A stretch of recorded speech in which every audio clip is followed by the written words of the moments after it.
Hi, 1996 Indian first release ആണ്. അതായത് ഞാൻ ജനിച്ച വർഷം. അതിന്റെ രണ്ടാം ഭാഗം വരുന്ന പറയുമ്പോൾ നമ്മുടെ എത്ര എക്സൈറ്റ്മെന്റ് ആയിരിക്കും പോയി കാണാമെന്നത് ഊഹിക്കാലോ. കൂട്ടുകാരൊക്കെ പറഞ്ഞു അവരാരും ഇല്ല.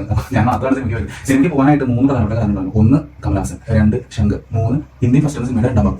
പക്ഷേ ഈ എക്സൈറ്റ്മെന്റ് ആയിട്ട് പോയി എനിക്ക് നിരാശയാതെ മനസ്സിലായ സിനിമ. കാരണം ഈ എക്സൈറ്റ്മെന്റുള്ള കാര്യങ്ങളൊന്നും തന്നെ ആ പടത്തിലുണ്ടായിരുന്നില്ല. ആദ്യത്തിന്റെ മ്യൂസിക് ഇങ്ങനെ എവിടേക്ക് കേട്ടാൽ വന്നിട്ടുണ്ടായിരുന്നു. ഈ മ്യൂസിക് ഇപ്പോൾ താത്ത ഇപ്പോൾ മാത്രം കേട്ട് ഫസ്റ്റ് ഹാഫ് കഴിഞ്ഞു. സെക്കൻഡ് ഹാഫിൽ എത്തിയപ്പോൾ താത്ത ഒരു വഴി പോകുന്നുണ്ട്, നമ്മുടെ പിള്ളേർ വേറെ വഴിക്ക് കൈകൂലി പിടിക്കാൻ പോകുന്നുണ്ട്. അവസാനം എല്ലാം കൂടി ഒരു അതിന് ക്ലൈമാക്സ് ആയിട്ട് എന്തായാലും പടത്തിൽ എനിക്ക് ഏറ്റവും ഇഷ്ടപ്പെടുന്നത് നമ്മുടെ നെടുമുടി ചേട്ടൻ വീണ്ടും സ്ക്രീനിൽ നോക്കി കാണാൻ പറ്റുന്ന ഒരു കാര്യം. പിന്നെ അത് മാത്രമല്ല ഓരോരുത്തരും ചെയ്യുന്ന ക്യാരക്ടേഴ്സ് നന്നായിട്ട് കൈകാര്യം ചെയ്തിട്ടുണ്ട്. പക്ഷേ അവസാനം നമ്മൾ ട്രെയിലറിൽ കാണുന്ന പോലെ മോശം ഗെയിം മാത്രമായി പടം ചുരുങ്ങി. പ്രാർത്ഥനകളൊന്നും കഥ പിടിക്കാൻ പിള്ളേരെ കാര്യം ഈ നമുക്ക് ഇവിടെ ഒരു കൈ അടിക്കാനുള്ള എലമെന്റ് പോലും തരുന്നതായിട്ട് 80% ഫീൽ ചെയ്തില്ല. പക്ഷേ ക്ലൈമാക്സിൽ സംഭവം ഇന്ത്യൻ 3 എന്ന് പറഞ്ഞിട്ട് അനൗൺസ്മെന്റ് തന്നിട്ടുണ്ട്. അതിൽ കാണിച്ച ചെയ്യുന്ന കാര്യങ്ങളൊക്കെ വെച്ചിട്ടാണ് ഇന്ത്യൻ 3 വരുന്നത്. ഒരു പക്ഷേ പടം കൊടുക്കാൻ സാധ്യതയില്ല. ഇന്ത്യൻ 3 2 അല്ല. ഇന്ത്യൻ ഫസ്റ്റ് പോസ്റ്റർ ഇറങ്ങിയപ്പോൾ ഇതിന്റെ ഒരു ട്രെയിലർ ഇറങ്ങിയപ്പോൾ എനിക്ക് ഭയങ്കര പ്രതീക്ഷയായിരുന്നു. ഈ ഒരു പടം ഫസ്റ്റ് പോലെ തന്നെ ഉണ്ടാവാൻ സാധ്യത ഒരു ടോപ്പിക്കായിരുന്നു. പക്ഷേ അതിലൊന്നും പടം വീഡിയോ കൊണ്ട് അവസാനിപ്പിക്കാൻ തോന്നിയത്. നിങ്ങൾ പടം തീർച്ചയായിട്ടും തീർച്ചയായിട്ടും നാളെ